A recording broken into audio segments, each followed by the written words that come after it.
കർഷക കടാശ്വാസ നടപടികളുമായി സർക്കാർ. കാർഷിക കടാശ്വാസ വായ്പാ പരിധി ഉയർത്താൻ മന്ത്രിസഭ തീരുമാനിച്ചു.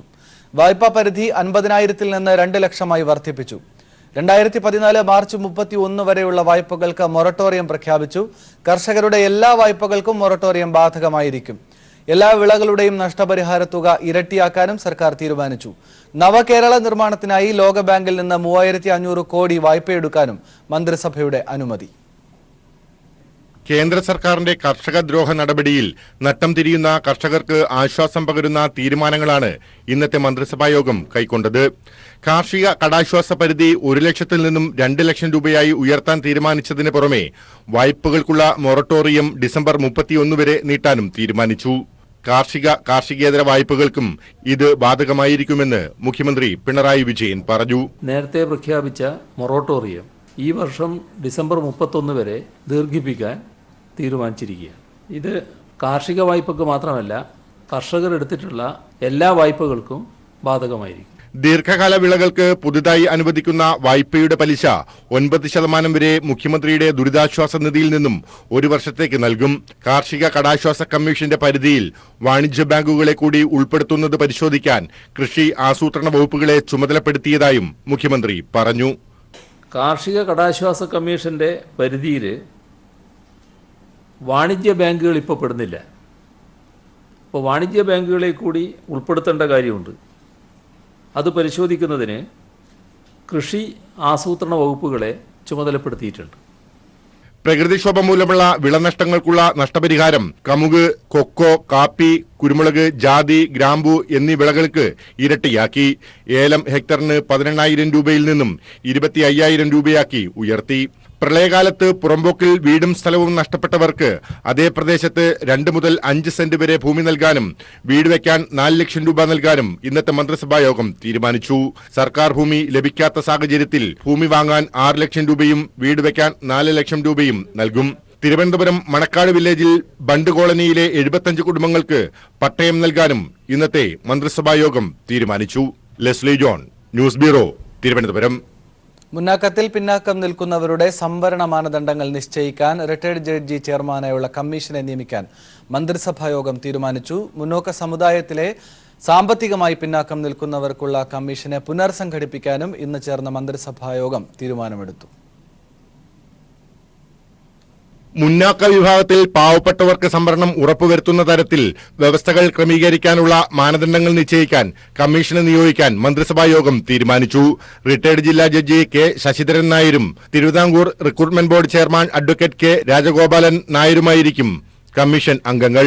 3 മാസമാണ് കമ്മീഷന്റെ കാലാവധി. മുന്നാക്ക സമുദായത്തിലെ സാമ്പത്തികമായി പിന്നാക്കം നിൽക്കുന്ന വിഭാഗങ്ങൾക്കുള്ള കമ്മീഷൻ കാലാവധി അവസാനിച്ച സാഹചര്യത്തിൽ retired justice MR Hariharan Nair ചെയർമാനായുള്ള 3-അംഗ കമ്മീഷനെയും നിയമിക്കാൻ തീരുമാനിച്ചു. ഇതിന്റെ അടിസ്ഥാനത്തിൽ ശുപാർശകൾ സമർപ്പിക്കുന്നതിന് റിട്ടയർഡ് ജില്ലാ ജഡ്ജി കെ ശശിധരൻ നായരെയും അഡ്വക്കേറ്റ് കെ രാജഗോപാലൻ നായരെയും കമ്മീഷനായി നിയോഗിക്കാൻ തീരുമാനിച്ചിട്ടുണ്ട്.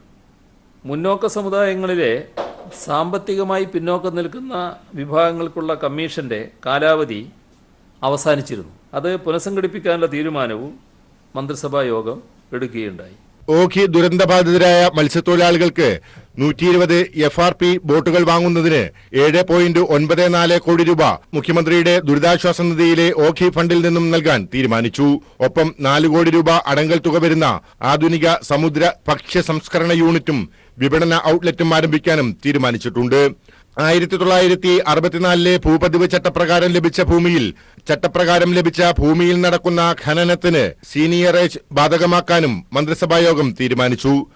2017 സൃഷ്ടിച്ച 400 പോലീസ് ഡ്രൈവർ തസ്തികയിൽ 38 തസ്തികകൾ ഹെഡ് കോൺസ്റ്റബിൾ ഡ്രൈവർ തസ്തികയായും 19 തസ്തികകൾ ASI ഡ്രൈവർ തസ്തികയായും അപ്ഗ്രേഡ് ചെയ്യാനും ഇന്നത്തെ മന്ത്രിസഭായോഗം തീരുമാനിച്ചു.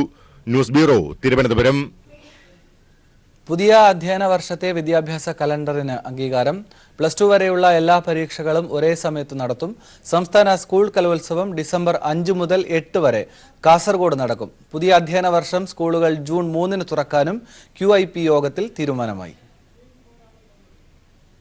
2019-20 അധ്യയന വർഷത്തെ വിദ്യാഭ്യാസ കലണ്ടറിൽ ഹൈസ്കൂളിനും ഹയർ സെക്കൻഡറിക്കും ആകെ 203 പ്രവൃത്തി ദിനങ്ങളാകും ഉണ്ടാവുക.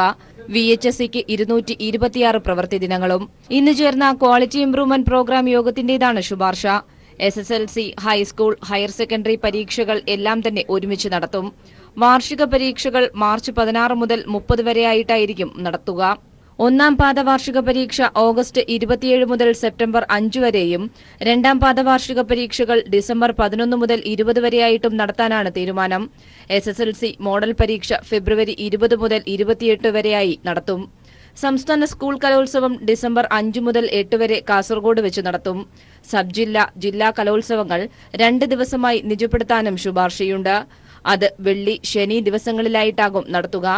കായികമേള ഒക്ടോബർ മാസത്തിലും ശാസ്ത്രമേള നവംബർ 1 മുതൽ 3 വരെയായി നടത്താനുമാണ് തീരുമാനം. 2019 ജൂൺ 3-നാകും പുതിയ അധ്യയന വർഷത്തിന് തുടക്കമാകുക. പുതിയ അധ്യയന വർഷം ആരംഭിക്കുന്നതിന് ഏറെ മുൻപ് തന്നെ പാഠപുസ്തകങ്ങൾ, പരീക്ഷകൾ എന്നിവ ഉൾപ്പെടെ വിദ്യാഭ്യാസ വകുപ്പ് എല്ലാ ക്രമീകരണങ്ങളും ഇതോടെ പൂർത്തിയാക്കിയിരിക്കുകയാണ്. ഷീജ, തിരുവനന്തപുരം. നരേന്ദ്രമോദിയുടെ ഉദ്ഘാടന പരിപാടികൾ അവസാനിക്കാൻ തെരഞ്ഞെടുപ്പ് പ്രഖ്യാപനം വൈകിപ്പിക്കുന്നുവെന്ന ആക്ഷേപം. തെരഞ്ഞെടുപ്പ് പ്രഖ്യാപനത്തിന് ദിവസങ്ങൾ മാത്രം ശേഷിക്കെ ഉദ്ഘാടന തിരക്കിലാണ് പ്രധാനമന്ത്രിയും കേന്ദ്രമന്ത്രിമാരും. 8-ാം തീയതി വരെ മോദി ഉദ്ഘാടന തിരക്കിലാണ്. സർക്കാരിന്റെ ഉദ്ഘാടനങ്ങളും പ്രഖ്യാപനങ്ങളും അവസാനിച്ച് 9-ാം തീയതി തെരഞ്ഞെടുപ്പ് പ്രഖ്യാപിക്കാനാണ് സാധ്യത. 2014 മാർച്ച് 5-നാണ് കഴിഞ്ഞ തവണ ലോക്സഭാ തെരഞ്ഞെടുപ്പ് പ്രഖ്യാപിക്കപ്പെട്ടത്. ഇത്തവണ തെരഞ്ഞെടുപ്പ് പ്രഖ്യാപനം വൈകിക്കുന്നത് പ്രധാനമന്ത്രി നരേന്ദ്രമോദിയുടെ ഉദ്ഘാടന പരിപാടികൾ അവസാനിക്കാൻ വേണ്ടിയാണെന്നാണ് ആക്ഷേപം. കേന്ദ്രമന്ത്രിസഭാ യോഗം വ്യാഴാഴ്ച നടക്കുന്നതും പ്രഖ്യാപനം വൈകിപ്പിക്കാൻ കാരണമാകുന്നു. കഴിഞ്ഞ ഒരാഴ്ചയായി പ്രധാനമന്ത്രി നരേന്ദ്രമോദി ഉദ്ഘാടന പരിപാടികളുടെ തിരക്കിലാണ്. തമിഴ്നാട്, ഉത്തർപ്രദേശ് സംസ്ഥാനങ്ങളിൽ വിവിധ പദ്ധതികളുടെ ഉദ്ഘാടനം നിർവഹിച്ച മോദിക്ക് ഗുജറാത്ത്, ഉത്തർപ്രദേശ്, മഹാരാഷ്ട്ര സംസ്ഥാനങ്ങളിലായി ഈ ആഴ്ച 59,000 കോടി രൂപയുടെ പദ്ധതികളുടെ ഉദ്ഘാടനങ്ങളുണ്ട്. 8-ന് മീററ്റ് റാപ്പിഡ് റെയിൽ ട്രാൻസിറ്റ് സിസ്റ്റമാണ് മോദി ഉദ്ഘാടനം ചെയ്യുന്ന അവസാന പദ്ധതി. ഈ പരിപാടിയും കഴിഞ്ഞ ശേഷമേ തെരഞ്ഞെടുപ്പ് പ്രഖ്യാപിക്കുകയുള്ളൂ. 7-ന് കേന്ദ്ര മന്ത്രിസഭാ യോഗവുമുണ്ട്. യോഗത്തിൽ 13 റോസ്റ്റർ വിഷയത്തിൽ തീരുമാനം പുനഃപരിശോധിച്ചേക്കും. മറ്റു പ്രഖ്യാപനങ്ങളും ഉണ്ടാകും. തെരഞ്ഞെടുപ്പ് പ്രഖ്യാപിക്കപ്പെട്ടാൽ നയപരമായ കാര്യങ്ങളിൽ തീരുമാനമെടുക്കാനാകില്ല. അതിനാൽ തീരുമാനങ്ങൾ പ്രഖ്യാപിക്കാൻ സർക്കാരിന് സമയം നൽകാനാണ് തെരഞ്ഞെടുപ്പ് കമ്മീഷൻ ശ്രമിക്കുന്നതെന്നാണ് മറ്റൊരു വിമർശനം. മോദിയുടെ ഉദ്ഘാടന പരിപാടികൾ അവസാനിക്കാനായി തെരഞ്ഞെടുപ്പ് പ്രഖ്യാപനം വൈകിക്കുന്നുവെന്നാരോപിച്ച് കോൺഗ്രസ് നേതാവ് അഹമ്മദ് പട്ടേൽ രംഗത്തെത്തി. ഇപ്പോൾ ജമ്മുകശ്മീർ സന്ദർശനത്തിലാണ് കേന്ദ്ര തെരഞ്ഞെടുപ്പ് കമ്മീഷൻ. തിരികെ വന്നയുടൻ തെരഞ്ഞെടുപ്പ് തയ്യാറെടുപ്പുകൾ ചർച്ച ചെയ്യാൻ കമ്മീഷൻ യോഗം ചേരും. പിന്നാലെ പ്രഖ്യാപനവും നടത്തും. നിലവിലെ സാഹചര്യത്തിൽ മോദിയുടെ അവസാന ഉദ്ഘാടനവും കഴിഞ്ഞ് 9-നോ 9-ന് ശേഷമോ തെരഞ്ഞെടുപ്പ് തീയതി പ്രഖ്യാപിക്കാനാണ് സാധ്യത. News bureau, Delhi. സ്ഥാനാർത്ഥി നിർണയത്തിനുള്ള CPIM നേതൃയോഗങ്ങൾ ആരംഭിച്ചു. ലോക്സഭാ സ്ഥാനാർത്ഥികളായി പരിഗണിക്കേണ്ടവരുടെ പട്ടിക യോഗം പരിശോധിക്കും.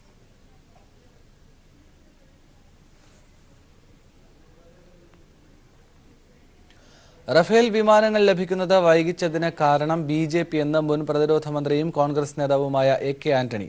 2012 ജനുവരിയിൽ UPA സർക്കാർ റഫേൽ വിമാനങ്ങൾ വാങ്ങാൻ തീരുമാനിച്ചപ്പോൾ എതിർപ്പുമായി വന്നത് BJP ആണ്. CAG റിപ്പോർട്ട് തന്നെയാണ് ഈ ആരോപണങ്ങൾക്ക് മറുപടിയെന്നും AK ആന്റണി പറഞ്ഞു. റഫേൽ വിഷയത്തിൽ പ്രധാനമന്ത്രി രാജ്യം മുഴുവൻ നടന്ന് തെറ്റിദ്ധാരണ പരത്തുകയാണെന്നും AK ആന്റണി കുറ്റപ്പെടുത്തി. In January 2012, during our time, Rafael was selected as L1. After determination of L1 vendor during 2012, there were several complaints alleging irregularity in the price evaluation process, including complaints from honorable members of parliament. Our Prime Minister of India is touring the country and spreading misinformation. Kerala കോൺഗ്രസിലെ പ്രശ്നങ്ങൾ അവർ തന്നെ പരിഹരിക്കണമെന്ന് പ്രതിപക്ഷ നേതാവ് Ramesh Chennithala. Mani Joseph തർക്കത്തിൽ കോൺഗ്രസ് ഇടപെടില്ല. കോൺഗ്രസിന്റെ സ്ഥാനാർത്ഥി നിർണയ ചർച്ചകൾ പുരോഗമിക്കുകയാണെന്നും ചെന്നിത്തല കോഴിക്കോട് പ്രതികരിച്ചു. കേരള കോൺഗ്രസിനാണ് സീറ്റ്. കേരള കോൺഗ്രസ് ആണ് മുന്നണിയിൽ. അവരുടെ പാർട്ടിയിലെ കാര്യങ്ങൾ അവർ ചർച്ച ചെയ്ത് തീരുമാനിച്ചോളൂ. അതിനകത്ത് ഞങ്ങൾ ഇടപെടേണ്ട യാതൊരു കാര്യമില്ല. യാതൊരു കാര്യം ഓരോ പാർട്ടിക്കകത്ത് ഉള്ള കാര്യങ്ങൾ അവരവരല്ലേ തീരുമാനിക്കുന്നത്. അത് ഞങ്ങളല്ല. അതൊന്നും ഞങ്ങൾ ചർച്ചകൾ നടന്നുകൊണ്ടിരിക്കുന്നതിനിടയിൽ ഞാൻ തീരുമാനം ഇവിടെ പ്രഖ്യാപിച്ച പിന്നെ ചർച്ചയുണ്ടോ?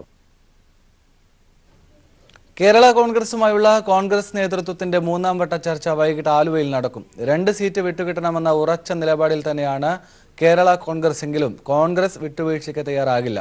അതിനാൽ ഇന്നത്തെ ഉഭയകക്ഷി ചർച്ചയും വിജയം കണ്ടേക്കില്ല. അതേസമയം രണ്ടാം സീറ്റിനായി പാർട്ടിക്കുള്ളിലും UDFിലും യുദ്ധം നടത്തുന്ന PJ ജോസഫ് കോൺഗ്രസ് തീരുമാനത്തിന് വഴങ്ങുമോ എന്നത് നേതാക്കളെ ആശങ്കപ്പെടുത്തുന്നു. നൽകാനാവില്ലെന്ന് കഴിഞ്ഞ 2 തവണ നടന്ന ഉഭയകക്ഷി ചർച്ചയിലും കോൺഗ്രസ് വ്യക്തമാക്കിയെങ്കിലും ആവശ്യത്തിൽ നിന്ന് പിന്നോട്ട് പോകേണ്ടതില്ലെന്നാണ് കേരള കോൺഗ്രസിന്റെ തീരുമാനം. നിലവിലുള്ള കോട്ടയം സീറ്റിനു പുറമെ ഇടുക്കിയോ ചാലക്കുടിയോ വേണമെന്നാണ് കേരള കോൺഗ്രസിന്റെ ആവശ്യം. എന്നാൽ സീറ്റ് വിട്ടു നൽകിക്കൊണ്ടുള്ള ഒത്തുതീർപ്പിന് കോൺഗ്രസും തയ്യാറാവില്ല. അതോടെ ഇന്നത്തെ ചർച്ചയും പരാജയപ്പെടുമെന്നും ഉറപ്പായിട്ടുണ്ട്. KM മാണി വിട്ടുവീഴ്ചയ്ക്ക് തയ്യാറാണെങ്കിലും PJ ജോസഫ് വഴങ്ങാത്തതാണ് UDFിനും കേരള കോൺഗ്രസിനും തലവേദന സൃഷ്ടിക്കുന്നത്. എന്നാൽ ഇന്നത്തേത് അന്തിമ ചർച്ചയാണെന്നും 2 സീറ്റിനെ കുറിച്ച് ഇനി ചിന്തിക്കേണ്ടെന്നും കോൺഗ്രസ് ഉറപ്പിച്ചു വ്യക്തമാക്കിയാൽ അത് അംഗീകരിക്കുകയേ പാർട്ടിക്ക് വഴിയുള്ളൂ. അങ്ങനെയെങ്കിൽ ആ ഒരു സീറ്റ് തനിക്ക് വേണമെന്നാണ് PJ ജോസഫിന്റെ ആവശ്യം. എന്നാൽ PJ ജോസഫിന്റെ പിടിവാശിക്ക് വഴങ്ങേണ്ടെന്നാണ് മാണി വിഭാഗത്തിന്റെ നിലപാട്. പാർട്ടി പിളർന്നാലും ശരി PJ ജോസഫിന് മുന്നിൽ അടിയറവ് പറയേണ്ടെന്നും മാണി വിഭാഗം തീരുമാനിച്ചിട്ടുണ്ട്. ഈ സാഹചര്യത്തിൽ ഇന്നത്തെ ചർച്ച UDFിനും പ്രത്യേകിച്ച് കേരള കോൺഗ്രസിനും ഏറെ നിർണായകമാണ്. News bureau, Kochi. Alappuzha Edathua saint Aloysius കോളേജിൽ അപകടകരമായ രീതിയിൽ ജീപ്പും കാറും ബൈക്കും ഓടിച്ച സംഭവത്തിൽ 6 പേരെ പോലീസ് കസ്റ്റഡിയിലെടുത്തു. ഇവരുടെ വാഹനങ്ങൾ പിടിച്ചെടുക്കുകയും ചെയ്തു. പ്രകടനത്തിനിടെ തുറന്ന ജീപ്പിൽ നിന്ന് തെറിച്ചു വീണ 2 വിദ്യാർത്ഥികൾക്ക് പരുക്കും ഏറ്റിട്ടുണ്ട്. ഷാജഹാൻ ചേർന്നു വിശദാംശങ്ങളുമായി. ഷാജഹാൻ, എന്തൊക്കെയാണ് ഈ വാർത്തയുടെ വിവരങ്ങൾ? ആനന്ദ്, കഴിഞ്ഞ ദിവസം കോളേജിലെ പ്രോഗ്രാമുമായി ബന്ധപ്പെട്ടാണ് വിദ്യാർത്ഥികൾ തുറന്ന ജീപ്പിലും അതോടൊപ്പം തന്നെ മറ്റു 2 വാഹനങ്ങളിലും കോളേജ് ക്യാമ്പസിനുള്ളിൽ പ്രവേശിച്ചത്. ക്യാമ്പസിനുള്ളിൽ പ്രവേശിക്കുക മാത്രമല്ല, ഇവർ നിയന്ത്രണമില്ലാതെ വാഹനങ്ങൾ വളരെ വേഗത്തിൽ ഓടിക്കുകയും ചെയ്തു.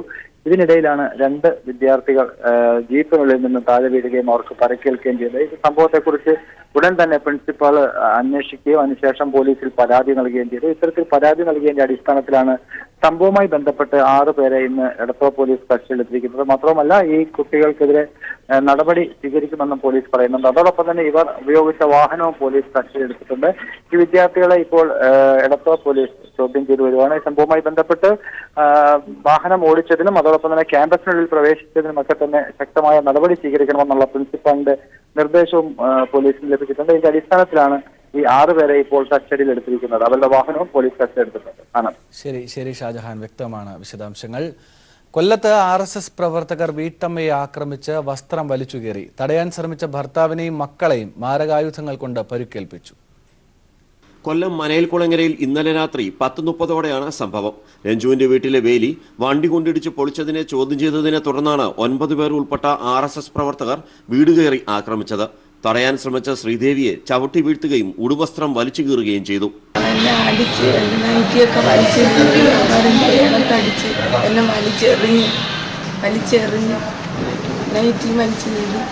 രണ്ടുപേരും, ഒരാൾ ബാക്കിൽ ഒരാൾ ഫ്രണ്ടിൽ. അവിടെ ചേട്ടനും അനിയനും എൻ്റെ വീട്ടിലേക്ക് 9 പേര്, പെണ്ണുങ്ങളും ഉൾപ്പെടെ. പെണ്ണുങ്ങളും ഉണ്ട്, പെങ്ങന്മാരും ഉണ്ട്, ആണുങ്ങൾ മാത്രമല്ല. പട്ടിയിൽ കൊണ്ടുള്ള ആക്രമണത്തിൽ CPM പ്രവർത്തകനായ രഞ്ജുവിന് തലയ്ക്ക് ഗുരുതരമായി പരിക്കേറ്റു. മദ്യലഹരിയിലാണ് ആക്രമണം നടന്നതെന്ന് രഞ്ജു പറഞ്ഞു. ഇന്നലെ രാത്രി ഒരു 10 മണിയായപ്പോഴത്തേക്ക് കൊണ്ടുവന്ന് ഇടിച്ചിട്ട് എന്തിനാ വേലി ഇടിച്ചെന്ന് ചോദിച്ചപ്പോൾ ഇവൻ കൊണ്ടുവന്ന് ഭയങ്കരമായിട്ട് ഇടിച്ചിട്ട് നേരെ അങ്ങോട്ട് പോയിട്ട് വീണ്ടും തിരികെ കൊണ്ടുവന്ന് ഒറ്റ ഇടിച്ചിട്ട് വീട്ടിനകത്തോട്ട് ഇവർ കയറി വന്ന് ഞങ്ങളങ്ങ് അടിക്കുകയായിരുന്നു.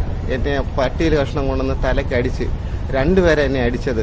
ഈ സുദർശൻ എന്ന് പറയുന്നതും ശ്രീധരൻ എന്ന് പറയുന്നതും ആളും അങ്ങടെയാണ് മാറി അടിച്ചത്. രക്ഷിതാക്കളെ ആക്രമിക്കുന്നത് തടയാൻ ശ്രമിച്ച മക്കൾ രഞ്ജിത്ത്, റെജിൻ എന്നിവരെയും RSS പ്രവർത്തകർ ആക്രമിച്ചു. ന്യൂസ് ബ്യൂറോ, കൊല്ലം.